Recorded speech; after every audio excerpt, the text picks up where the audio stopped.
So I'm back with Performance Talk, and we got a legend back. Got Bryson back on Performance Talk. He's been doing his thing in other areas. Don't worry, he's still busy. Bryson, how you doing, brother? I'm doing well. I mean, legend is probably a little bit much. That's a little bit much, but I definitely enjoy being back. Like I was saying before, I really haven't been as active as I have been in the past just because of work things, but definitely keeping an eye on the season and enjoying what I've seen so far. Man, I tell you what, I appreciate you for taking the time, man. I know you got, man, some awesome photos on Twitter, man, as far as aeronautics, bro. You've been killed. I really, especially the shockwave photos. I'm like, damn, that shit is hot, bro. You People definitely know. doing. No, people know. They tag me. See, they tag me in the things like, look, Sullivan's gonna like this footage. Show him those shockwaves, show him those vortices, and I'm glad that my appreciation for that kind of bleeds over into other people liking to see it. Because what I love about it is that these things are out there all the time. We just don't always get a chance to see them, and that's what really excites me. All right, man. Well, let's get into some Formula One because we got a lot of things going on. I think people are a bit surprised the way the season has turned out currently. I think had I asked you, anybody else at the beginning of the season, what do they think is going to happen? And majority of people were like, Red Bull's going to win every race. But that has not been happening, especially in the past 7 races. That's not been the case. Max Verstappen has been off podium. He's been lower on the steps, or he's not been there at all. So right now, as it sits, the big thing that happened even before the season really kicked off was Lewis Hamilton to Ferrari is going to happen. All of a sudden, there's a massive move of fandom from Mercedes, screw you, Ferrari, hello, how are you doing?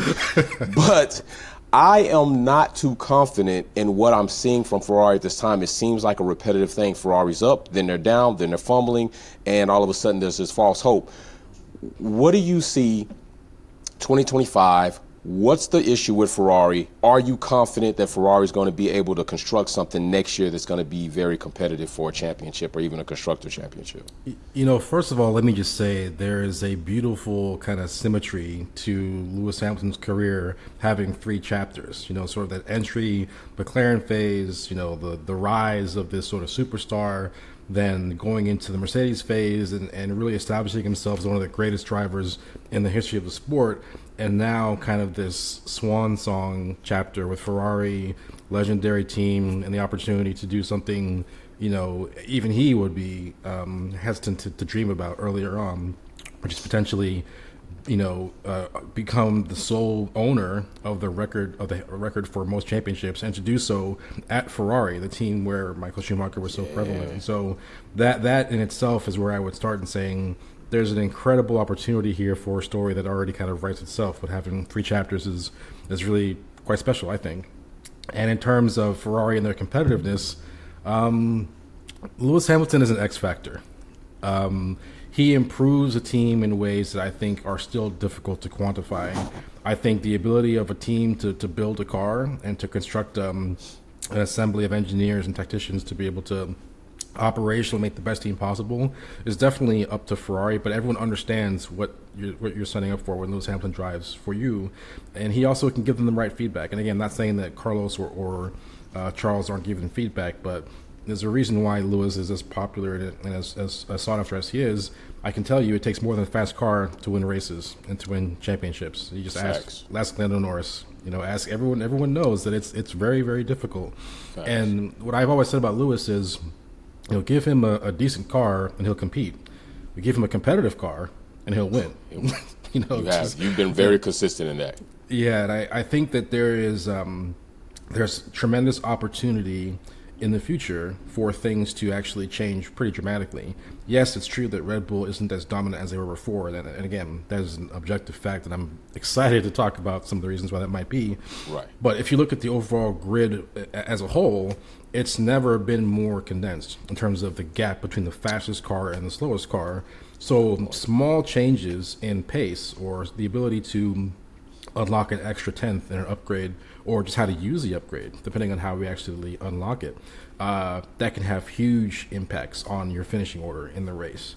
It also means that drivers are actually becoming more and more of a huge factor in car performance, right? But by definition, the closer the cars are in performance, the bigger impact the driver's going to have. So yes, I understand that there are some, cold feet and some people saying Ferrari is not the powerhouse we thought they were. Lewis, you're going to be in trouble. I'm not worried about that at all. Okay. Because I have confidence in Lewis primarily, but also the team that John Elkin and Fred Russell are putting together. I'm very excited about the possibility of Charles and Lewis as a team working together. I think they're both great drivers and have a good future ahead of them. Okay, so let me ask you this, because that team part and that driver part is something else that I've been interested in. I know in points I think Charles leads by a very small margin Carlos at this point in time, I believe. But last season and this season, Carlos has been seeming the more solid driver for Ferrari, even through their L's. Do you think Ferrari kept the right driver? Well, the thing is, Charles is a qualifying genius. He's probably one of the fastest, if not the fastest people on a single lap in Formula One right now. Peak Lewis Hamilton at his earliest days may have been close to him, and Max is getting better in qualifying as well. But in terms of people, Leclerc is just one of the best guys out there. His race pace is also very good as well. Occasionally there can be hiccups, but I do think that on balance over the course of their entire history as teammates, Sainz and Leclerc, I think Leclerc is probably the better driver. And to be fair, if Lewis Hamilton is actually a real possibility to come into your team, someone's going to go. Right? Facts. Someone's going to go, and just because that person's going to go, that doesn't make them a bad driver or even a sub-average driver. They could be an amazing driver. In fact, Carlos Sainz has been fantastic this year. Yes. You have to understand he's basically in a contract here. That's basically what he is. He is showing the world what he can do, and I know that there may have been some groans and questions on him moving to Williams, but he had several options. He had many options, many places that he could have gone, and made his decision based on all the information that he has, which may be information that we don't have, especially wherever Newey is going. I don't know where Right, the Newey sweepstakes. We're going to talk about that, right. I don't know yet, but no, I mean, the wrong driver, right driver is not really how I would couch this. I think they have an expectation of what the dynamic that they want is, and I'm happy to see Leclerc and Hamilton work together. I'm happy to see Sainz and Albon together. I think that I am one of the things people need to recognize about Williams is there has been a culture shift at the team. There has been a shift in energy. For many years, their entire modus operandi was having one dedicated pay driver, a driver who was objectively not as competitive as other drivers, but brought a lot of money to the team because it was necessary. True. Neither Albon nor Sainz are paid drivers. This is going to be the first year for them that I think they're actually fielding a very competitive team with two cars, and that's excellent because not only does it give you a more competitive team in general, but it really tells you how much of your lack of pay is this car and how much of it is driver. You can't really do that in the same way with uncompetitive drivers. Yeah, you can't really do that with like Logan Sargent and Albon. It doesn't work. Hey, look! Logan's better than me. I'm not trying to. Right. He's from Florida. I'm from Florida too. I'm trying to give him a little bit of a break. Trying to give him some grace, some grace for that. South Florida represent. But in terms of competitiveness, I think he would just be better suited to a different series. Okay, all right, I'm with that. So if you had to make, if you were to say change at Ferrari that's going to make this team better, is it in the car? Is it more with the organization itself, with the key personnel, or is it in the car itself? Where are you really leaning toward as far as Ferrari needs to do this if they really plan on optimizing the incoming of Lewis Hamilton? I mean, I think the car is an expression of the people at the team. It's a manifestation of their priorities, their design philosophies, and how they approach motor racing. There's no question that the culture at Ferrari is kind of legendary. Sometimes in a good way, sometimes in a bad way. Sometimes it can be very easy to get caught up in the history of a team and the way things are done and not be as flexible or reactive to different situations. And again, we don't really know. But what I know for sure is Ferrari themselves recognize that a change is probably a good idea because they're starving is the wrong word, but they are deeply committed to drivers' championships and constructors' championships because they haven't won since like 2007.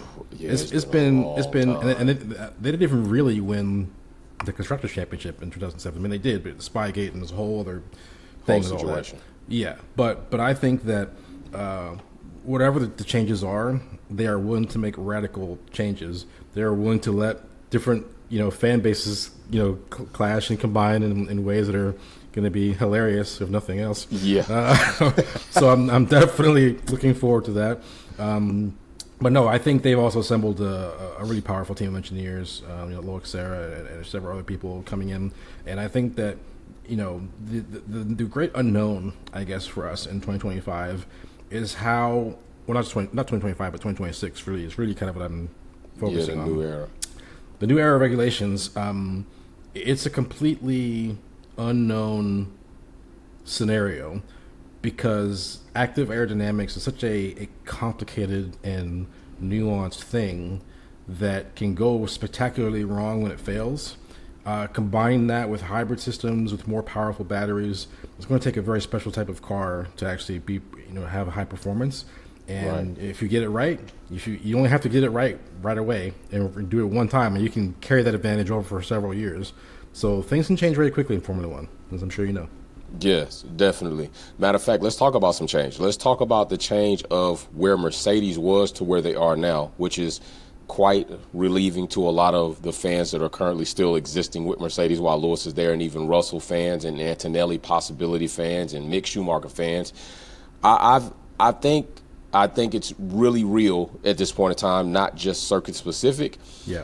Where do you think the biggest change has come from? And also, do you think James Allison is largely responsible for the philosophy change and what we're seeing now? It may have taken a little bit longer than some people thought it would, but I think this is real time, and I think this is realistic to where change happens. Because people thought James Allison came in, shit's going to change drastically. That was not realistic, and they found that out in short order.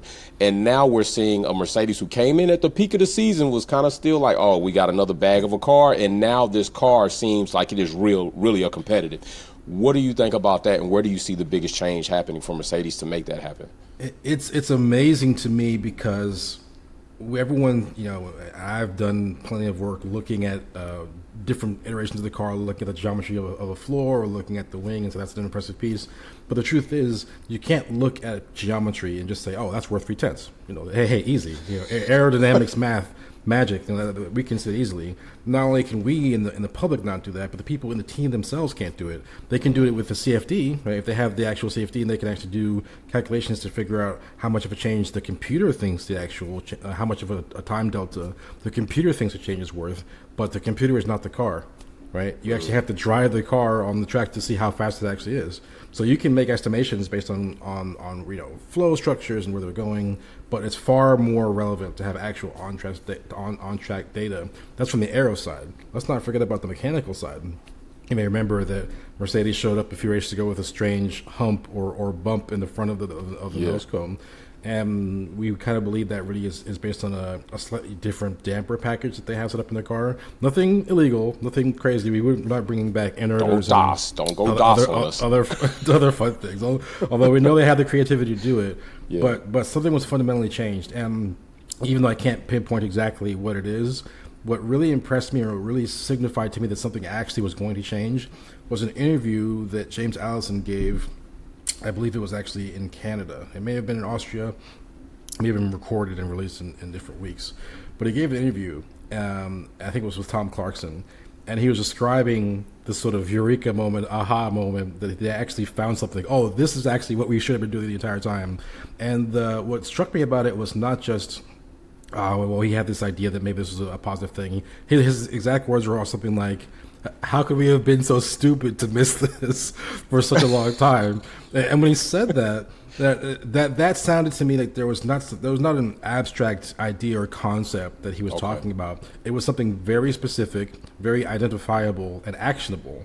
And the results after that time really seem to bear that out, by the way. There's no longer this, back and forth, and the car is set up at a knife edge, and maybe it's fast, maybe it's not. They've been consistently in the mix. It's not really hunting for wins outright. They've been consistently in the mix ever since that point. Now, to be clear, the performance of the cars is relative. I agree. Mercedes has definitely gotten faster, but Red Bull has gotten slower as well. So there's two things sort of happening here at once. But if I had to suggest what the biggest difference would actually be, I think it's something mechanical. I think it's something suspension-wise with the car, either to do with how it handles oscillations or how they learn to set it up properly with the aero. Because again, these ground effect cars are so sensitive that you have to run them so low to the ground, so stiffly. The interaction between the suspension and the aerodynamics has never been more important than in these cars. And if you find that secret sauce and you know how to exploit it, you can find some lap time. And I think Red Bull has proven that. McLaren has proven that you can go from relative obscurity to, weekend in, weekend out, race-winning pace. So I definitely think that whatever Mercedes found, it's a real thing. I can't identify exactly what it is. I don't know enough about their team and details to figure it out. But I was convinced enough by listening to James Allison talk that whatever it is, it's real. It's concrete, and it's going to be a performance benefit going here forward. So we're going to be back and forth on some mechanical. We're going to be back and forth on some drama. And drama, as you mentioned, McLaren definitely taking over and being a lot stronger in the Constructors' Championship.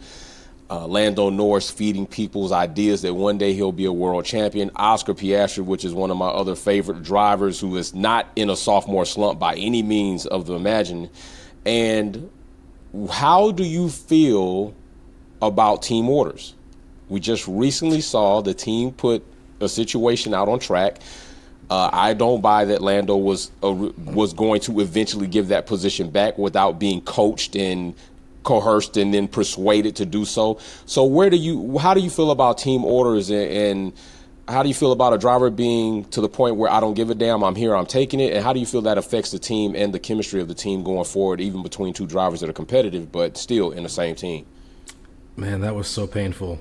that was so painful to watch. I mean, and the thing is, not just that all these team orders were at play and Lando's being called back. That's not what's painful about it. What's painful about it was McLaren, taking the shovel and digging themselves into a hole with every pit stop, just deeper into it. Oscar is leading the race. He had done the job off the line on the start, and he was leading. He stayed ahead during the stints. He wasn't caught. But they kept pitting Lando first. Right. So they kept pitting Lando first. And it's like, well, there's this theoretical threat from Hamilton or something behind. We got to cover him off. I'm like, really? I mean, he's way back. Y'all have this race in the bag. Please don't do this. And by doing that, under the pretense of, I don't want to say pretense, it's a bit strong. Right. Ostensibly undercutting to protect against a car behind, when in fact what that did was gave arguably an unfair advantage to Lando twice, two different times, to get ahead of Oscar in track position at a track where it's hard to overtake. My goodness, this is not just some. This is not even Spa was hard to overtake this year. So just imagine how hungry he was. I mean, my goodness. So I think the challenge here, yes, team orders they're bad whenever they really happen, but in this case, it wasn't simply, this driver is the number one driver, you're the number two driver, get out of the way. It wasn't like that at all. Right. It was a consequence of multiple decisions that McLaren made for reasons that they believe were justified, but ultimately gave a driver an unfair advantage over his teammate twice. And again, if it happened once, it would be, okay, that's going to happen. But they pitted Lando ahead of Oscar twice. And that just gave him so much time on the road. And so Lando just deciding at the end to, follow the team orders and give up that place. Here's the thing. People want to ask me what was right about that and what was wrong. Either one is right for me. Okay. Right? You can it just depends on what you want. If you want team harmony and you want to make sure the team is behind you in every instance, fine. You can give up the place. And he certainly proved that, he didn't have to, but he decided to at the end. But on the other hand, that's the team's fault for putting you in that situation to begin with. That they are the ones who put him in a situation that required that to happen. So in some cases, you could make an argument to say, well, the team just has to wear this. Right? The team put them in that position. I mean, the gap was huge for them to actually, to get back and get Oscar to get the place back. And Lando could have said, I would have loved to do this. I would have loved to get this back, but you put me in a position where it was unreasonable to ask me to do that. So I can understand an argument for either decision. In the end, he decided to give up the place. And I do think that Oscar, under normal circumstances, should have won the race anyway. But let's just be clear about what the issue is. The issue was McLaren's strategic decisions to advantage Lando twice in a situation that made it much more difficult for Oscar to win. Right, and I told several people, even in a live stream I did, McLaren has done this several times in the season already, where I think they probably, if not forfeited a win, definitely better points that they probably could have achieved by this pit stop strategy that just, I don't know how the team who has the fastest pit stop in the world history finds themselves doing pit stop strategies that all of a sudden seem just like a debacle. I don't know where that's coming from. Well, I will try to give them some slack because, again, this is incredibly hard. Some of the smartest people in the world, these tacticians and strategists, are employed by Formula One teams to maximize the points and actually, do their job. It's difficult, but we have to just recognize the impact that practice and experience has on a team. Yes, we have brilliant people, they're doing their job, but they haven't been put in a situation before in kind of a long time. McLaren has not had this kind of race pace, this kind of form for years. They haven't had a 1-2. They haven't had a 1-2 since like 2012. Yeah, it was. I want to say it was Lewis and Jenson years, Button. right. And so to actually be this competitive forces you to react in certain ways, and the more time you have at the front, the better you get at it. It's just the nature of practice. So I fully expect McLaren to get on top of these strategic issues, and I think that they generally do have the fastest car right now, I believe. It changed a little bit varying on circuit to circuit, but they're right there pretty much every weekend. And I think people should take the time to recognize the correlation between how well McLaren is actually doing and the timing of their new wind tunnel they completed a while ago. If you guys know, McLaren used to be using the wind tunnel of Toyota. In Cologne, in Germany, I believe it is. And that takes time to ship parts up there and bring it back, and there's all kinds of customs and all kinds of complicated things. To be able to move that in-house and have a state-of-the-art brand new facility and really accelerate their workflow, I think it's having serious impacts, positive impacts on their race performance, not only from a perspective of just, raw aero data, like how much are they actually gaining in lap time, but the speed of iterations. How quickly can they go through design iterations, down select the good ones, and then maximize the correlation between the wind tunnel and the track? State-of-the-art facilities can do that. So it's just very impressive what they're achieving, and hats off to them. Right. That is a very good mention, because that is true. They were having that issue, especially with the simulator. Everything they had going up was going to be state of the art, and they had that debacle where they didn't have it in place and couldn't get it. So yeah, very good mention. Now that does bring me slightly, before we move to our next topic, to Williams. That's one of the hangups for Williams, I believe. Like, their facilities are outdated, technology's outdated, and to some degree, I do believe there should be something in place at some point in time, because in a cost cap era, it's only so much they can do moving forward.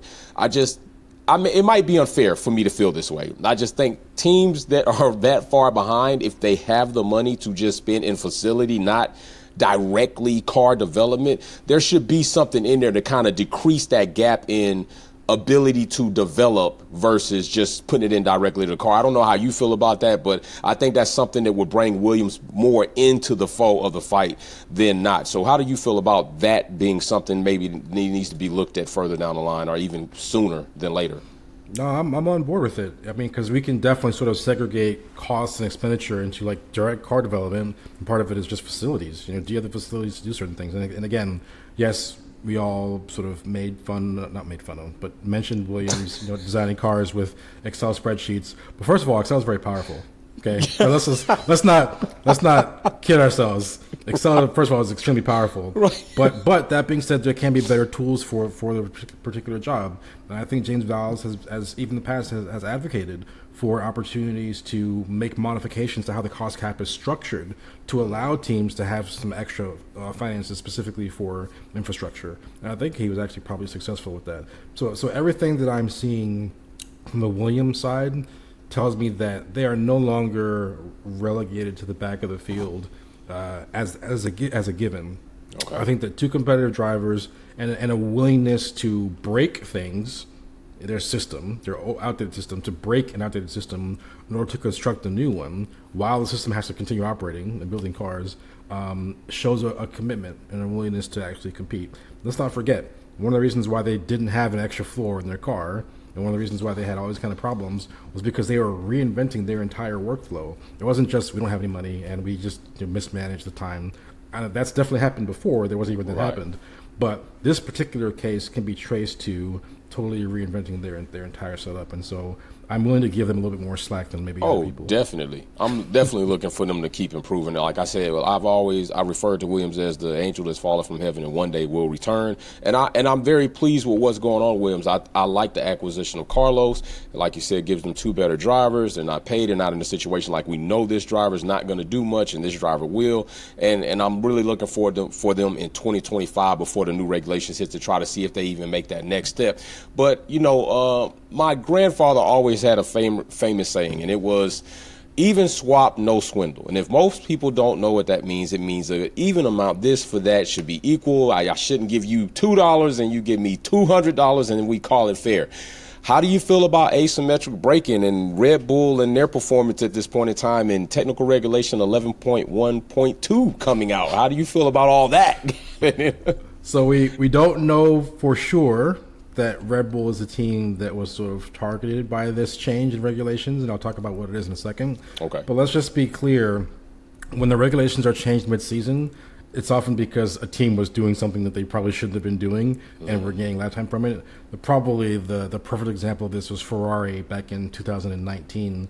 Ferrari was having a very competitive season in 2019, having a fantastic time, and then suddenly some questions were raised about their fuel flow meters and whether they're actually using, aliasing or some complex system to actually be able to flow effectively more fuel than they were allowed to. And something happened behind the scenes. An agreement was made upon behind closed doors. Right. And Ferrari wasn't, fined or anything else like that, but they were less competitive for the rest of the season. Right. And we don't know. We aren't privy to the fine details of that arrangement, but it's pretty clear that the engine that they were using was not a legal engine, and that they had to make changes in order to make the car legal going forward. I'm not saying that whatever's going on with Red Bull or whoever else is engine related, but if there were some sort of technical interpretation of the regulations that had to be adjusted, let's put it in the most charitable way possible. I like that. And it was made behind the scenes. What you would see is a step change in competitiveness and a competitive advantage. Car is very, very competitive starting the season, and then suddenly it's just not. And again, I agree. McLaren's making strides; they're getting faster all the time. Mercedes has really made tremendous strides, getting faster, but Red Bull has definitely gotten slower. I think you can actually pinpoint the race where Red Bull stopped being competitive. I graphed it out. And you were asking if we thought how the rest of the season would have gone based on the first race, and we all thought that, well, of course, it would be difficult to recapture what happened in 2023. That was a legendary year, but they're going to be about that same level, for the rest of the 2024. And it started out that way. It did. And then suddenly we're in a completely different space right now. Now, to talk about asymmetric braking.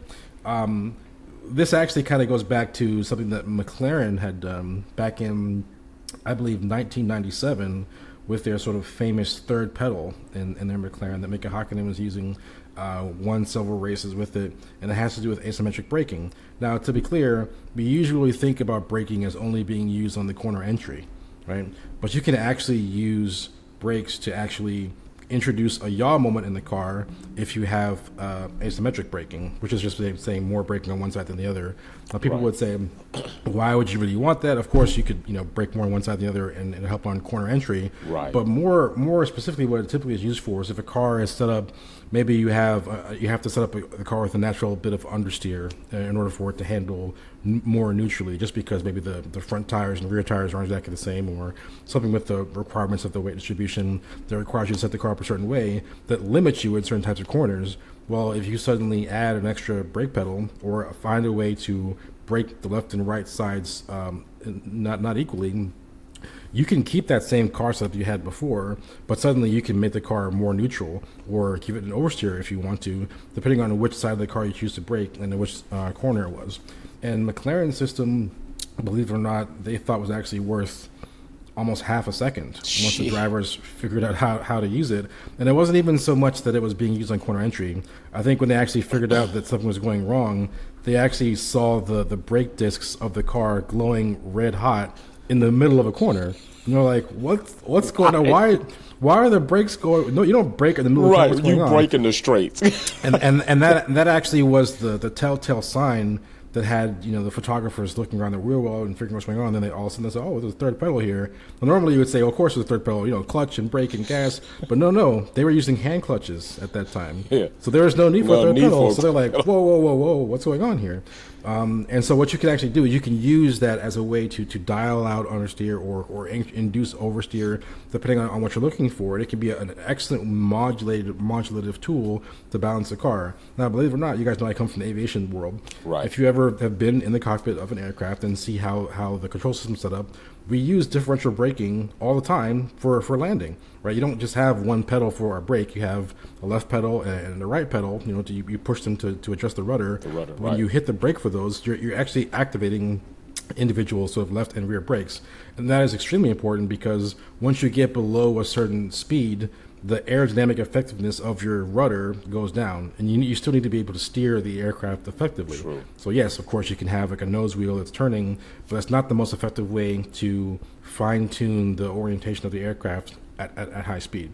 You use differential braking, brake the left differently than the right in order to be able to steer the aircraft. So it's not an unusual concept in general, but being applied to Formula One actually makes it special. Now, to be clear, no current car has a third pedal in the cockpit. That's not what's going on. What we believe was actually happening was there was some sort of automated or semi-automated system that was perhaps deliberately, maybe they could argue that it wasn't deliberately, but something that was causing differential braking to be used on either side of the car. And when that's actually even better than a third pedal. Because a third pedal, you have to set up like a second master cylinder, or in this case, a third master cylinder. Right. And it has to go to one side or the other side where you put the extra brake.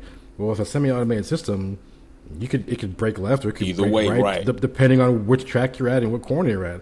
I mean, in the old days of active suspension, they could program the active suspension to change, meter by meter around a racetrack, soft, hard, high, low. They could do whatever they wanted. So I'm not saying that that's what's going on currently, but it could definitely yield a competitive advantage. It would allow you to set up your car in a window that other teams simply can't access because they don't have that extra variable. So it's a very interesting technology. It's very technically exciting, but it's not legal. So it's not legal. And that illegality has been reinforced by not only the reinterpretation and the updating of the current regulations, yes, but also 2025, 2026, going forward. And eagle-eyed observers of the regulations changes have noted that, yes, this is also, that new language is also in 2026 as well. So usually when something very specific is added in that way by the FAA, they're on to someone doing something, and they want to just make sure that everyone's clear that that's no longer okay. Can't do that. Now, how do you feel about that? This non-disclosing of who it is and what it is, because we've seen before the Aston Martin. What was it? Aston Martin's. Was it their wing or was it? Yeah, it was the wing they came up with. That basically they found a way to cleverly incorporate end plates. Mm-hmm. We saw that the whole debacle about the front wing of Mercedes at that point in time. And then finally they allowed that. But it seems like, Ferrari, high of high situation where the favorite, we're going to come in, do something. Now we have this other situation where definitely, like you said, usually, like you said, the wing, we're not going to allow it, but you can continue to use it for the rest of the season. But next season, it's a no-go. DOS even, I believe they allowed that to play out through the rest of the season. Then the next season it was a no-go, but we knew it was Mercedes. So how do you feel about this non-disclosing of why we've implemented this and who has caused this type of effect? Yeah, it's a challenge. Of course, I'd love to know every gory detail about all of these things. Who did it? When did they do it? Which engineers were involved with it? But to use the cliche, these things are above my pay grade. And of course, I wish that there was more transparency in the FIA, not just in Formula One, but I wish there was more transparency in other racing series as well. I know some teams in World Endurance Championship were reprimanded by the FIA for asking for more transparency. They weren't denied the request of saying we want more transparency. They're reprimanded for asking for more transparency. That already is getting into the nature of like thought crime, which is very scary. So obviously, I feel like the FIA is a historical organization. It is a very powerful organization. Although technically it's supposed to be for nonprofit, there are huge sums of money involved in its day-to-day transactions. I would love to see more transparency in all of these things. So, yes, I'm on board with seeing more of it. Right. But I also try to recognize that there are factors that I may not be aware of, so I'm trying to be understanding. But at the same time, I think we're at a point now where, for the health of the organization and for the stability of the FIA's relationship with fans and teams and everyone else, I wouldn't be a problem to have some changes in general. We can talk in more detail about what those changes should be, right, and who they should apply to. But I think we're at a stage now where we want the most modern organization possible, because as much grief that we give the FIA for their odd and sometimes baffling decisions, the fact of the matter is this organization plays a critical role in this sport that we love, which is motorsport. True. They are responsible, yes, for the competitive aspect of racing, yes, but for the safety aspect of it, right? Safety is imperative. It's more important than the competition, actually. It is. Facts. Is doing whatever we can to learn from incidents in the past and make sure that they are incorporated into the track design, car design, procedures, all of that. They are in charge of all of that. So they have a critical role. I would love to love the FIA for those things that it does and that aspect of its job function. But in terms of what it actually is doing, in terms of the competitiveness of the sport itself, questions have been raised. So, all right. Well, I'll tell you what. Let's get to some other gory details, or wondering of who is going where and what team is going to get. The Adrian Newey sweepstakes is on, okay? And there's been all types of rumored things about Aston writing this big check, but people feel like Ferrari. We do know that Adrian Newey did say he'd like to work with Lewis Hamilton or Alonso. We know that Adrian Newey has had projects with Aston Martin and the Valkyrie. We know he's working on the RB17. Where do you think, or where would you like, not think, because it's totally Adrian Newey's choice, and I honestly think wherever he goes it's going to be an impact, but where do you see him making the biggest impact and capping off the legacy of his career in Formula One, because it is quite a career? Where do you see him? Aston, Ferrari, why? Either or. Well, the first thing I would say is that Adrian Newey could retire today and still hold the crown for the greatest Formula One engineer of all time. True. Simple. I mean, let's just take a second to bask in the reality that an engineer, a pencil pusher, like glasses wearing, number cruncher, is one of the most sought after people in the world, and is able to have several multi-million-dollar Formula One teams at his beck and call, giving him whatever he wants to go there. Let's just recognize that the type of work you have to have, the type of career you have to create that kind of situation for yourself. To be able to create a situation where you could actually leave Red Bull and work for the team the next year, that to have the clout to be able to do that is actually pretty impressive considering what he knows and what he could teach other teams.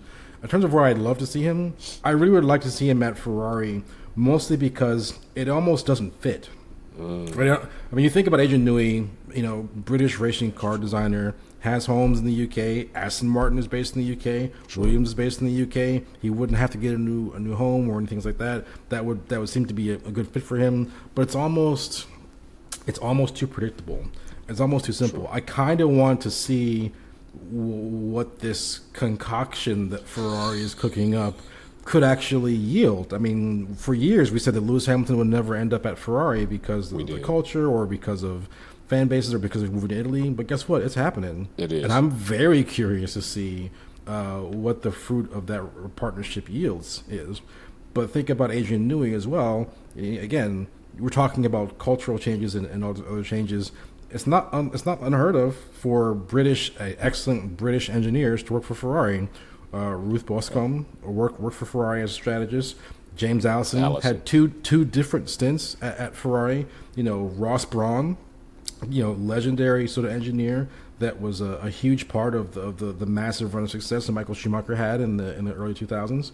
So all of these things are to say that it's certainly not impossible for him to go to Ferrari. It would be more difficult in other places, but that's where I would want to see him. Not for purely self-interested reasons that I want to see him and Lewis Hamilton but see team the up outcome finally. of what would happen with Adrian Newey dropped in. I mean, just to put that into perspective, once again, think about Lewis Hamilton and his undisputed title as the most successful driver in Formula 1 history. Think about this. Lewis Hamilton has won everything he has won and accomplished everything he's accomplished without an Adrian Newey designed car. Right. That's right. Without an Adrian Newey designed car. And we admit that Adrian Newey is the best designer that there has been. And there's has some competitions about it, but he is the Lewis Hamilton of the engineering world. Yes. So and they have both achieved everything that they've achieved without each other. Okay? Yes, that's true. Imagine what they could have achieved together. Now, I know technically Lewis did test drive one of the early McLarens in 2006 that Adrian Newey had designed, and then he joined in 2007 because Adrian Newey left McLaren around the 2005 area. But fundamentally, Adrian Newey has never designed a car that Lewis Hamilton has raced in competition. So I am aiming for the stars. I'd like to see fireworks. I'd like to see what this could actually become. And I think that certainly is a reach topic, but it's something that really excites me as a possibility. Okay. Yeah, and let's just say he goes with the vanilla side of things, and I'm going to stay UK based. I'm going to follow Honda. I'm going to work with Alonso. Stroll has written a check that it makes me feel happy about where I am in my stage of life. The zeros are still going. Yeah, they're still are. going. The zeros at the end. The zeros are just like down the straight. So what do you see him accomplishing with Aston Martin? Because I think that's a fight with one arm tied behind your back. I know drivers that make it into Formula One are great at driving, but all are not great in Formula One, and we've seen this. Okay, so I'm admitting I'm not a Formula One driver. I've never made it there, so I'm giving them some credit. You got to be one of a good driver, great driver, but you're not the great in Formula One. And Lance Stroll is a hand tied behind your damn back. Is all I'm going to say. So I just think that there's some capping going on there. So if he went to Aston Martin, what are your star shooting say there? It's so interesting, the dynamic at that family and team. You would think that it wouldn't possibly work, right? It's like, hey, listen, this is explicit nepotism, by the way. Yes. It's like, listen, my son is going to be a racing driver. We'll start from there, right, and then we'll build all these other things around it. But look at what Lawrence Stroll has done. He has assembled a really impressive team. He's got an impressive team of engineers. The campus that they're building over near Silverstone is really fantastic. They got their own wind tunnel coming. It's all state of the art. I mean, he and think about where the humble beginnings of that team sort of came from. Jordan before, and then Force India, and the whole deal. And, Lawrence Stroll has done what Vijay Mallya dreamed of. Really, he really has created something that could potentially be very, very powerful and very, very strong. But of course, having money doesn't guarantee lap time, and of course, there are things that have to be done. You could view Lance's seat as a Stroll tax, right? where it's like, listen, we're going to assemble this incredible team. We're going to get the sponsors. Yeah. We're going to give you a car. We're going to have you a brand new wind tunnel. We're going to give you Alonso as well, but Lance is driving the other car. Right. That is how this operates. And the thing is, as crazy as that sounds, it could work potentially. I agree that in the ultimate expression of competitive performance, you cannot. Lance Stroll is not the person for that car. True. Nico Hulkenberg, someone else. I'd even take Hulkenberg. There's plenty others that could have been in that seat.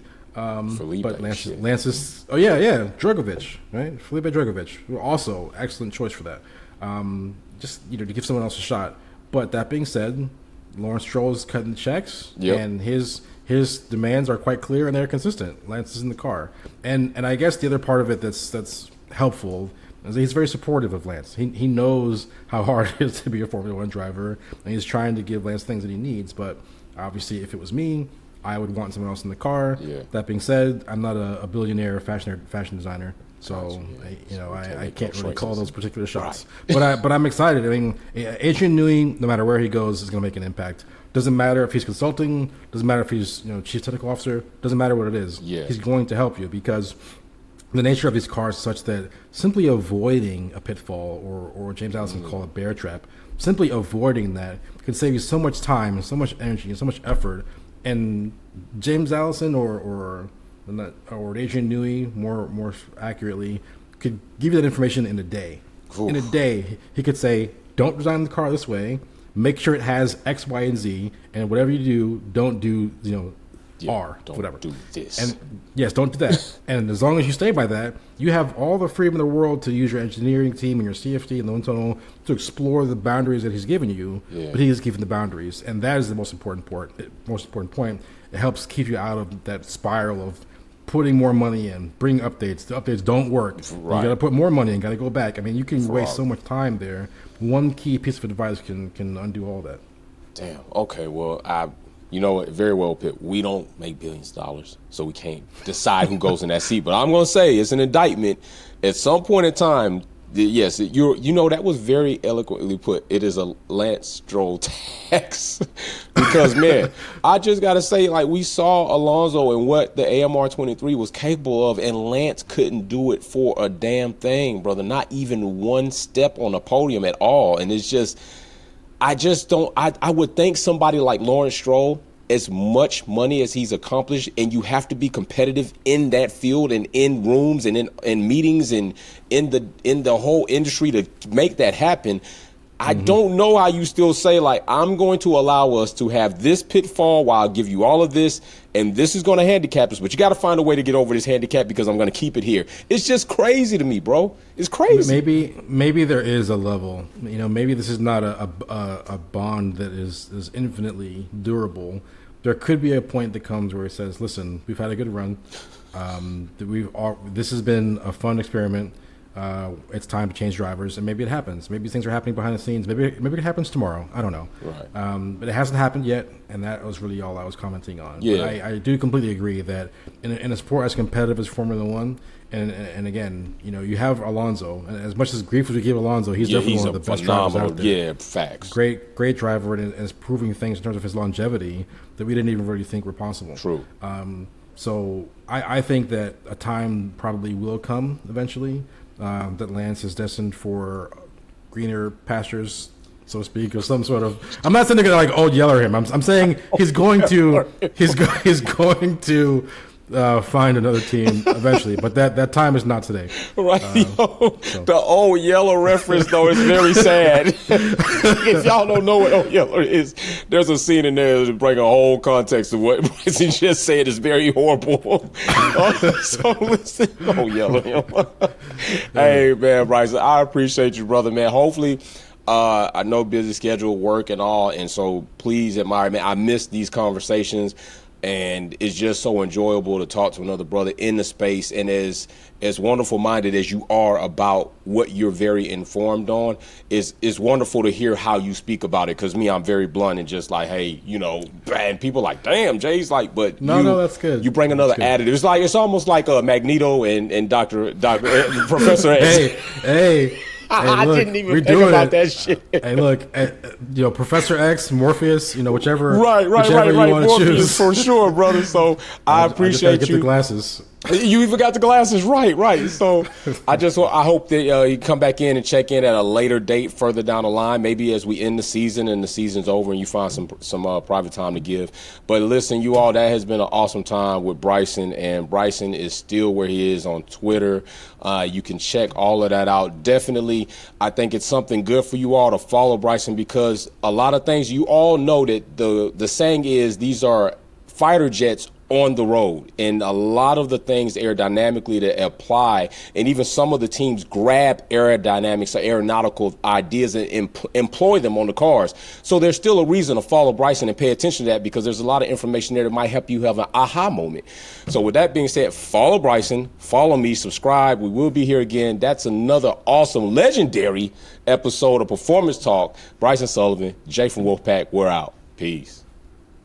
Thanks for watching another episode of Wolfpack Performance. Don't forget to check out some of my other content on Formula One and motorsports topics. Like, share, subscribe, and we go live on the weekends. See you soon.